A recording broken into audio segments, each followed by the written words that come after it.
A millionaire spent millions trying to help his deaf son hear again. Doctors failed.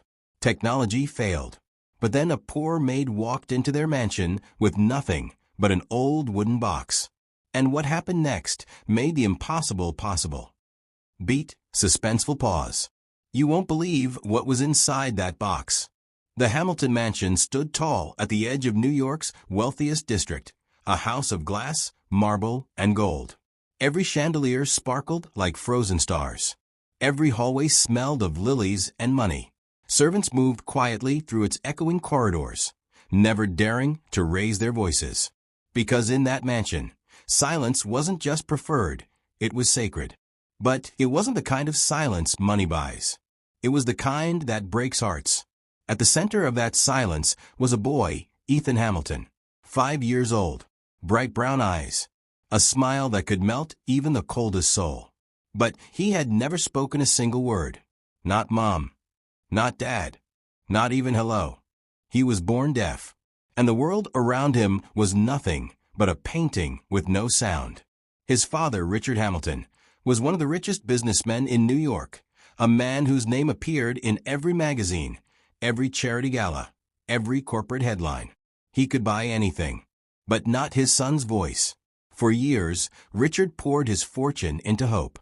Doctors from Switzerland, surgeons from Japan, therapists from across the U.S., they all came and went. Each one said the same thing, wrapped in polite words that still stabbed like knives. "We're sorry, Mr. Hamilton. There's nothing more we can do." Every time, Richard's jaw tightened. He would nod, shake hands, and send them away with checks that could buy mansions of their own.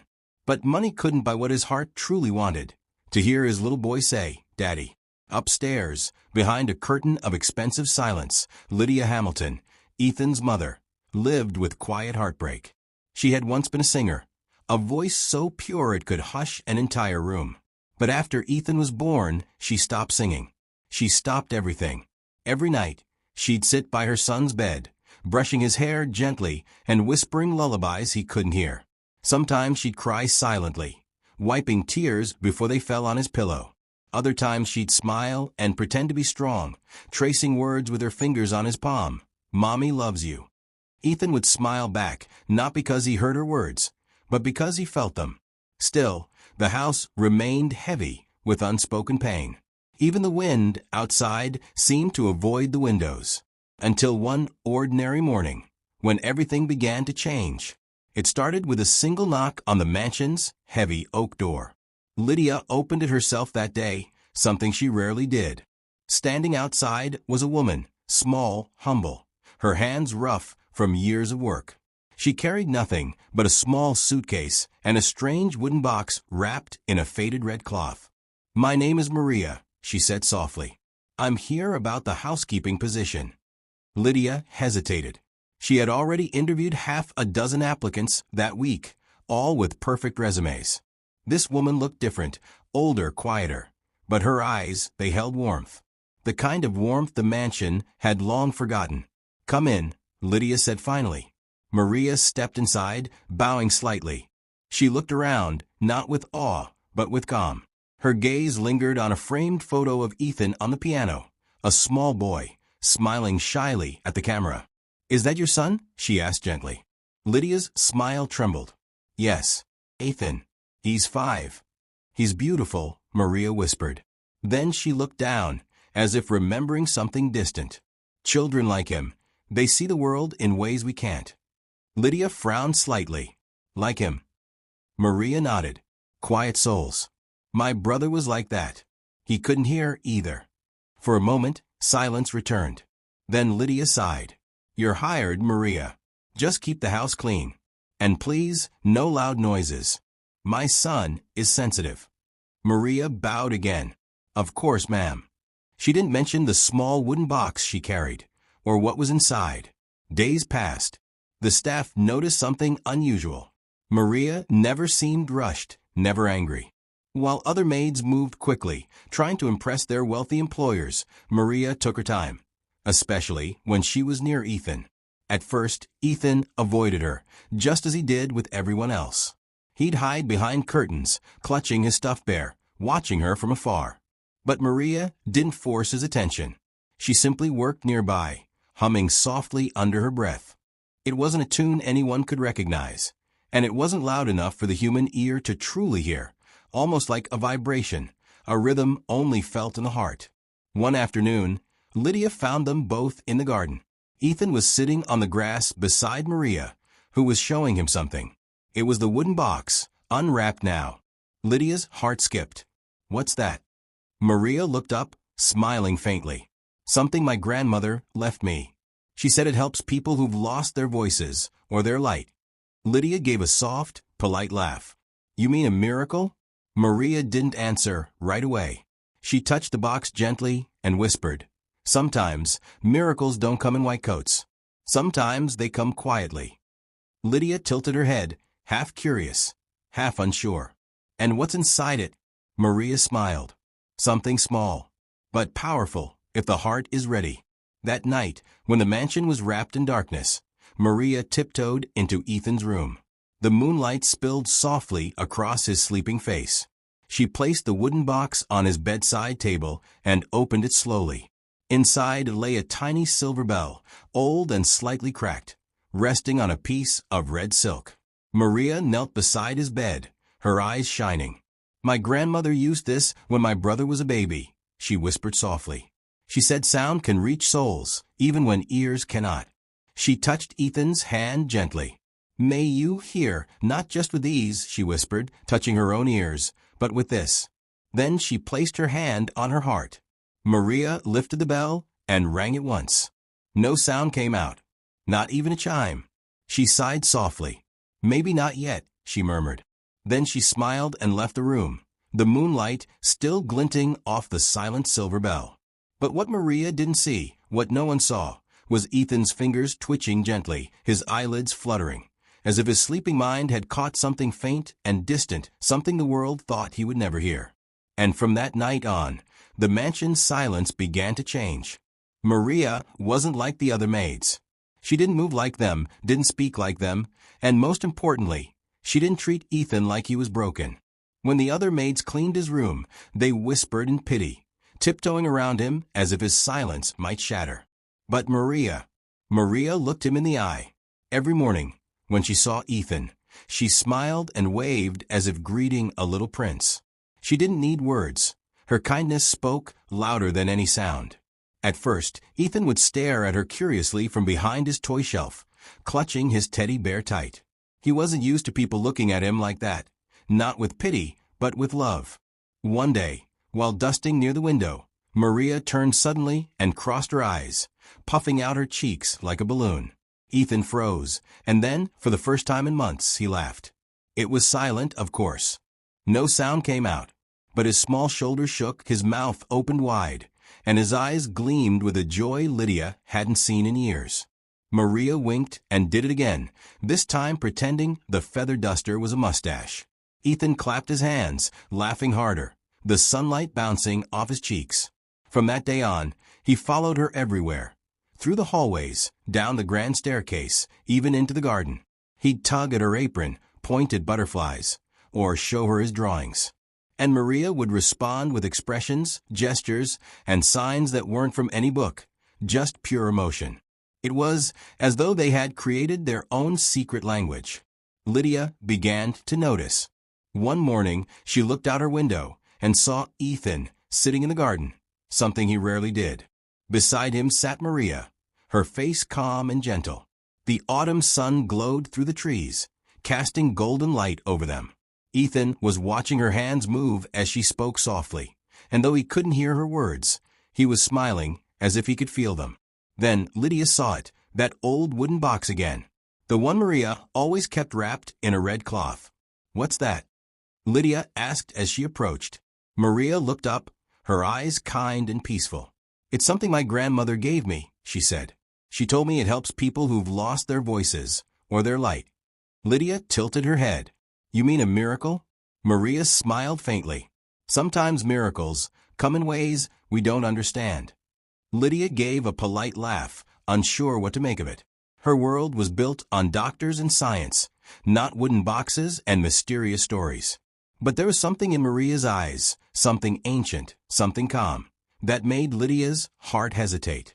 That night, after everyone had gone to bed, Maria sat alone in the servants' quarters.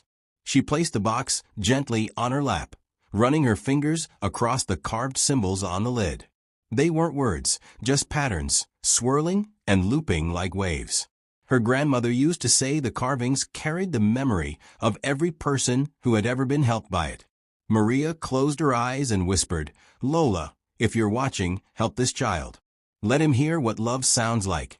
Then, carrying the box carefully, she made her way upstairs. The mansion was silent except for the ticking of the hallway clock. The moonlight spilled through the glass panels, painting soft silver shapes on the floor. Maria entered Ethan's room quietly. The little boy was fast asleep, curled beneath his blanket, his small hands resting near his cheek. She set the box on the bedside table. For a long moment, she just watched him, his gentle breathing, the peaceful innocence of his face.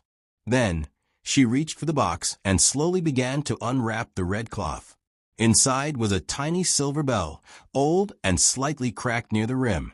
It wasn't shiny or new. In fact, it looked like it belonged in a museum. But there was something almost alive about it, as though it had a heartbeat of its own. Maria knelt beside the bed and bowed her head. Her voice was barely a whisper. May he hear what he needs to, not just with his ears, but with his heart. Her grandmother's words echoed in her memory. Sound isn't only heard, child. It's felt by those who are open to love. Maria closed her eyes, held her breath, and rang the bell once. The moment stretched. Nothing. No sound. Not even the faintest chime. The mansion stayed quiet, heavy, and still. Maria sighed softly. Her shoulders dropped. "Maybe it's not time yet," she whispered sadly. She placed the bell back in the box, covered it with the cloth, and gently touched Ethan's hand. "Sleep well, little one," she murmured. "Tomorrow will be brighter." She stood and walked toward the door, her footsteps silent on the carpet. Just before she stepped out, she turned back one last time. Ethan was still asleep, his face peaceful. The moonlight shimmered across his blanket. Maria smiled softly, whispering one final prayer, then closed the door behind her. But what Maria didn't know was that something had happened. In the stillness of that room, the air seemed to shimmer faintly. The moonlight glinted against the silver bell, making it glow just for a second. Then, from somewhere deep within the silence, came a faint, distant sound. Not a voice, not music, just a vibration. Ethan's fingers twitched. His eyelids fluttered. His tiny chest rose as though he'd taken the deepest breath of his life. And then, the corner of his mouth curved into the faintest smile. It was as if he had heard something no one else could hear, something soft, pure, and gentle, like the echo of a mother's voice he had never known. The bell had made no sound in the room, but in Ethan's heart, a new world had just begun to whisper. From that night on, things inside the mansion began to change. It was subtle, a lightness in the air, a warmth in the halls. And though no one understood why it all began the night, a simple maid rang a silent bell, and awakened something far more powerful than sound. The next morning began like any other, quiet, still, and heavy with the same old silence that had haunted the Hamilton mansion for years. The sky outside was soft and gray. Lydia sat by the dining table, stirring her tea absent-mindedly, her mind drifting as it always did, to Ethan. She thought about his smile, his gentle hands, the way he'd trace words in her palm. She loved her son more than anything, but she'd forgotten what laughter sounded like. Until that moment. It started faintly, a sound so small she thought she'd imagine it. A light giggle. Then another. It came again, clearer this time, bright, musical, full of life. Her hand froze midair. The teacup slipped from her fingers and shattered on the marble floor. Lydia's heart stopped. She knew that sound. It was her son's laugh. "Ethan," she whispered, breathless. Her chair screeched back as she ran, up the stairs, through the hallway, her pulse pounding in her ears. She burst into Ethan's room. And there he was, her little boy, sitting cross-legged on the rug, laughing uncontrollably. His cheeks glowed pink, his tiny hands clapped together, and his laughter, real audible laughter, filled the air. It was the first sound he had ever made. Tears filled Lydia's eyes as she dropped to her knees beside him. "Ethan." "Say that again, sweetheart," she cried, her voice trembling. He just giggled harder, pointing toward the window. Lydia turned and saw Maria standing in the garden, framed by sunlight. In her hands, she held the silver bell. It sparkled faintly in the morning light. Maria smiled softly and gave the bell a gentle ring. Though Lydia couldn't hear it from inside, Ethan's eyes widened. He looked toward her, as if he could feel the sound in his bones. Then he laughed again. Lydia clutched her chest, sobbing. She didn't know what was happening. She didn't need to know. Her son was laughing. That was all that mattered. By evening, the mansion was no longer quiet. Richard Hamilton had come home early, and for the first time in years, he heard noise coming from upstairs. "Is that?" he started. Lydia nodded, her eyes still swollen from tears. "It's him, Richard. He's laughing." Richard ran up the stairs like a man half his age. He opened the door, and there it was. The sound every father dreams of. His son's laughter. "Ethan," he whispered, voice breaking. The little boy turned, smiled, and ran to him. Richard caught him in his arms, lifting him high, laughing and crying all at once. "Buddy, can you hear me? Can you hear Daddy?" Ethan's lips moved. Duh. It wasn't clear. It wasn't perfect. But it was real. Richard froze.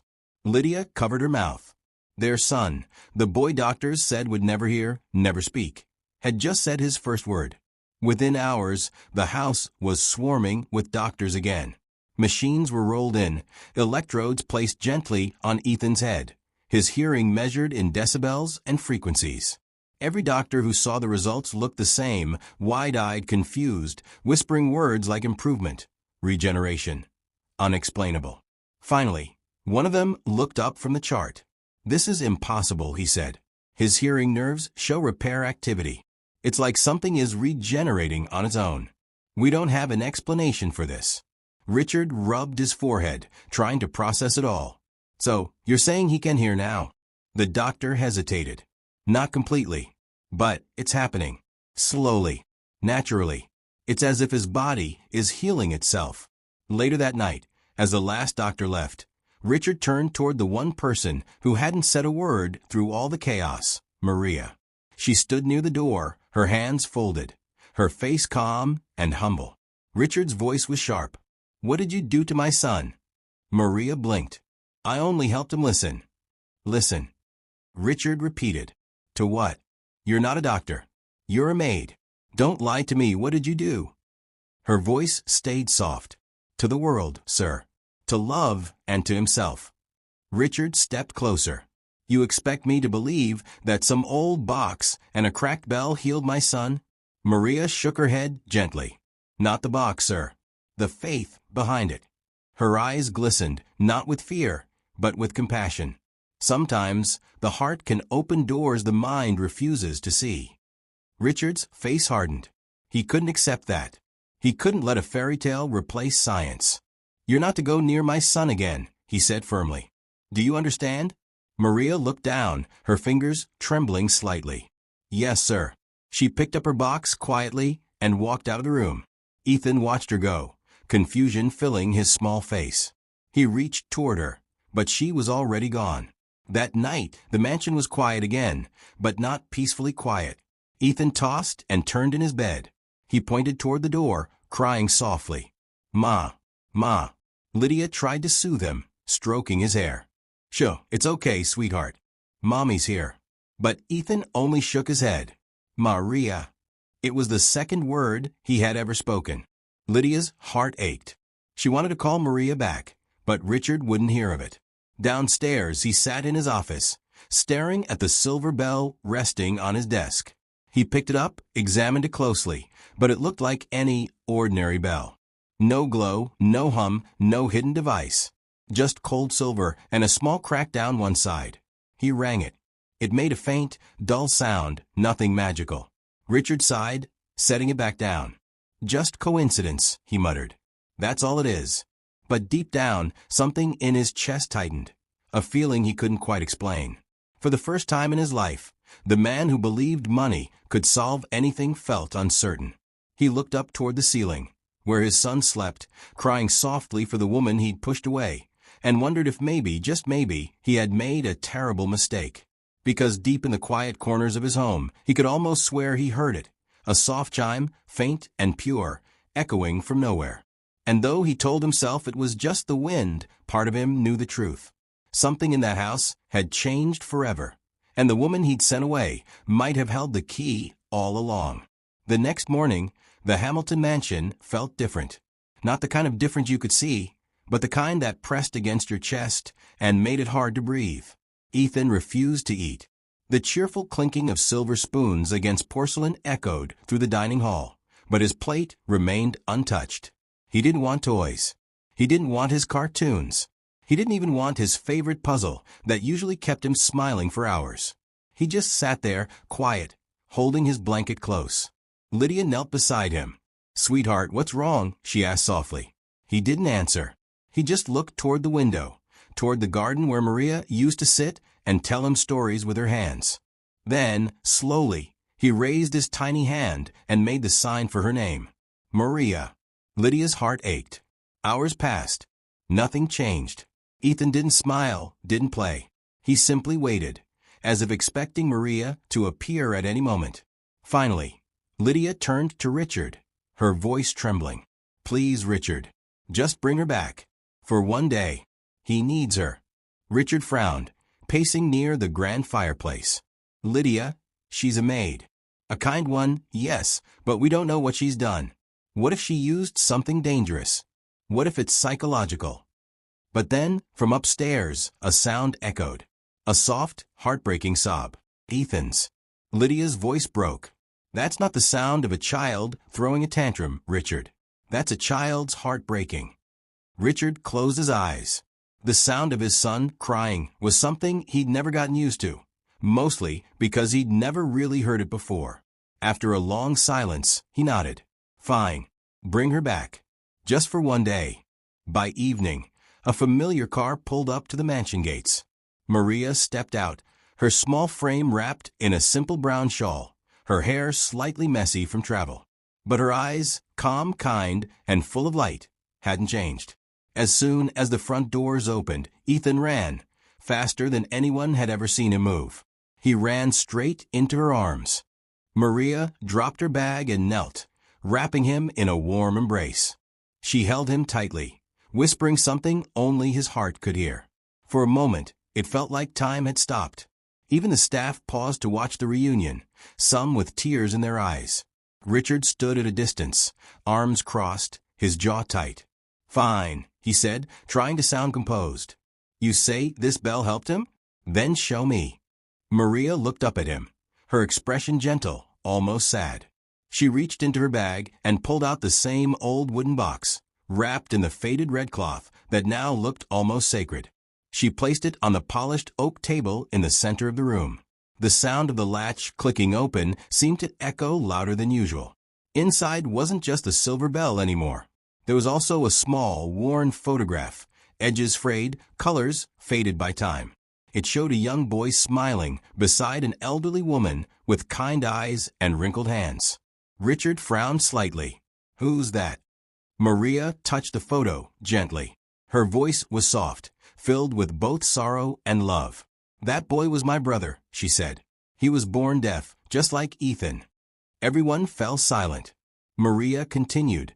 "My grandmother made this bell for him. She melted down the metal from our old village church's cross. She said, 'If love is pure enough, it can make even silence sing.'" Her words hung in the air, slow and heavy, like something sacred. Richard's face softened. Lydia brought a hand to her mouth, tears already forming in her eyes. Maria smiled faintly, lost in memory. "My brother used to sit by the window every day, waiting to hear something, anything. We prayed, we cried, we hoped. Then, one night, my grandmother rang this very bell beside him. He looked up, and for the first time, he heard her voice. He could hear the rain, the birds. He could hear laughter. Her eyes shimmered with tears. We never understood how. Maybe it was faith. Maybe it was love. But from that day on, I knew. Sometimes the heart listens better than the ears ever could. Richard, the man who'd always believed in reason and logic, found himself speechless. He looked at the small silver bell, dull from age, cracked the rim, a piece of metal no scientist would ever take seriously. Yet, standing in front of him, it carried a weight heavier than all the medicine money could buy. Maria reached out and lifted the bell gently. She knelt beside Ethan, who was watching with wide, curious eyes. "Do you remember this?" she asked softly. He nodded slowly, eyes glistening. "Then let's listen again," she whispered. She rang the bell once. A hush fell over the room. No one heard anything. Not a sound. Not even a faint ring. Richard frowned. Lydia's hands trembled. But then, Ethan blinked, tilted his head slightly, and smiled. He reached out, touched the bell with both hands, and whispered something. His voice small, fragile, uncertain. "Maria." The name slipped from his lips like the first note of a forgotten song. Lydia gasped. Her knees nearly gave out as tears spilled down her cheeks. Richard stepped forward, frozen, unable to speak. And in that very moment, the bell rang. Not loudly, not sharply, but softly, purely, like a heartbeat. A single, clear chime filled the room, echoing through the walls, through their hearts. It was the sound of something impossible, the sound of love breaking through silence. For a moment, no one moved. Then Lydia dropped to her knees beside Ethan, crying openly, holding his face in her hands. "You said her name. You spoke, baby, you spoke." Ethan just smiled and leaned into her embrace. Maria stood quietly, her own tears glistening, but her smile calm, like someone who'd seen miracles before and knew they weren't rare at all. She looked at Richard, who was still standing, his eyes wet.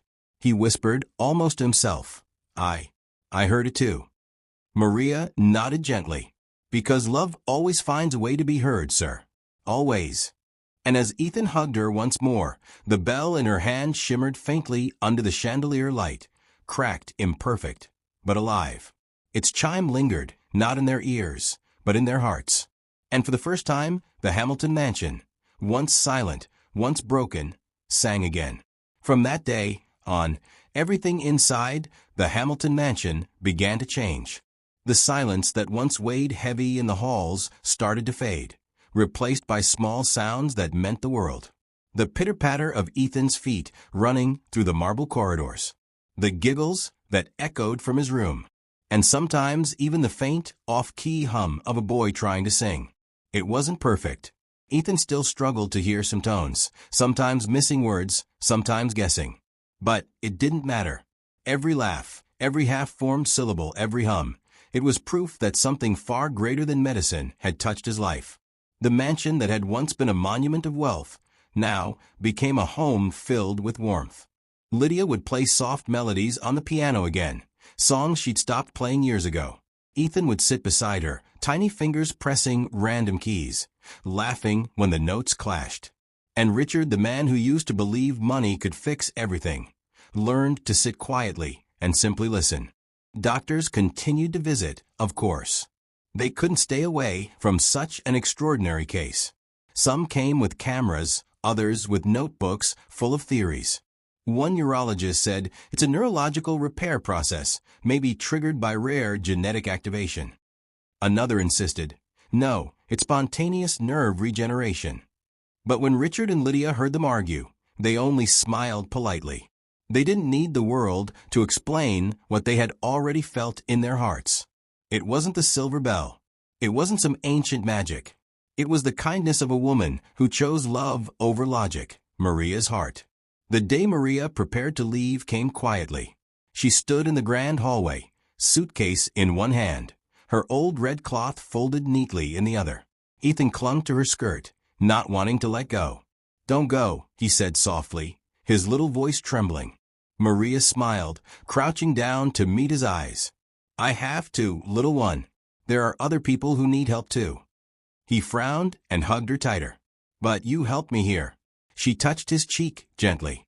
"No, Ethan. You help yourself. I just showed you where to listen." Behind them, Richard and Lydia stood silently. Lydia's eyes were wet. Richard held an envelope, thick, crisp, the kind that usually solved problems in his world. He stepped forward and extended it toward Maria. "This is for you," he said quietly, "for changing our lives." Maria looked at it for a moment, then shook her head. "I don't need money, sir," she said softly. "I only need one promise." Richard raised an eyebrow. "A promise?" Maria smiled. "Yes. Promise me that you'll never stop listening to your son. Not with your ears, but with your heart." For a long moment, Richard said nothing. Then he nodded, his throat too tight to speak. Maria placed her hand gently over his and closed the envelope, pushing it back toward him. "Then that's enough," she whispered. And with that, she picked up her suitcase and walked toward the front door. Ethan ran after her, calling, "Maria." His voice wavered, but carried strength. She turned, smiling through tears. "You see? You already sound perfect." Then she stepped out of the mansion, just as quietly as she had arrived. The door closed behind her, and the faint sound of the silver bell echoed one last time in the air. The years passed quickly. Seasons changed, the world spun forward, and Ethan grew up surrounded by love. He went to school, a small one, where teachers learned to understand his unique rhythm. He loved sounds most people ignored: rain tapping on windows, birds at dawn, even the soft hum of his mother's old piano. When he turned 16, he told his parents, "I want to learn music. Real music." Lydia's heart nearly burst with pride. Richard nodded quietly, remembering the promise he had made to Maria years ago. So Ethan learned, slowly, stubbornly, beautifully. At first, he struggled to match notes. His hearing wasn't perfect, but he felt the vibrations through his fingertips, through the floor, through his chest. He began composing by feeling instead of hearing, and somehow, his melodies touched everyone who listened. It was as if his soul had found its own language. Years later, Ethan Hamilton became a music teacher. Not at a fancy academy, not at a private conservatory, but at a small school where children who couldn't hear, couldn't speak, or couldn't believe in themselves came to learn. Every morning, he'd greet them with a smile. He never used pity, never forced them to fit into a world they couldn't fully hear. Instead, he showed them how to feel sound, through rhythm, through vibration, through love. He'd tell them stories of a kind woman who once helped a silent boy hear the world again. His favorite lesson, the one he repeated every semester, always ended the same way. "Sound isn't just what you hear," he'd say, placing a hand over his heart. "It's what you feel when someone believes in you." The classroom would go quiet for a moment, students watching him with shining eyes. Then he'd smile and point to the small object resting on his desk, a tiny, cracked silver bell sitting on a cushion of faded red cloth. "Whenever you forget how powerful love is," he'd tell them, "listen to this. Even if you can't hear it, you'll feel it." Sometimes, when the sunlight hit the bell just right, it would shimmer faintly, and Ethan swore he could almost hear a soft, distant chime. One evening, after his students left, Ethan sat alone in the empty classroom. He held the bell in his palm, running his thumb along the crack on its rim. Outside, rain began to fall, soft and steady, the same sound he had loved since childhood. He closed his eyes and smiled. In his mind, he could still see Maria, standing by the window, that same gentle smile on her face. "Thank you," he whispered, "for teaching me to listen." The rain tapped a rhythm on the glass, and for a brief, beautiful moment, Ethan thought he heard another sound, faint, pure, and familiar. A single chime. He looked at the bell in his hand and laughed softly. "Still ringing, huh?" And somewhere, whether in memory or in spirit, Maria's voice seemed to answer. "Always. Because love never goes silent." That night, as Ethan locked the classroom and walked out into the rain, he carried the silver bell in his pocket. Its weight was small, but its meaning was endless. Because miracles don't always arrive with thunder or magic. Sometimes they come quietly, carried by a humble woman, a cracked silver bell, and a heart that chose love over everything else. And for Ethan Hamilton, that was enough to keep the world singing forever. Some miracles don't come from doctors or machines. They come from hearts that care. That little silver bell may have cracked long ago, but its echo never faded. Because when love is pure enough, It doesn't just break silence, it teaches the world to listen.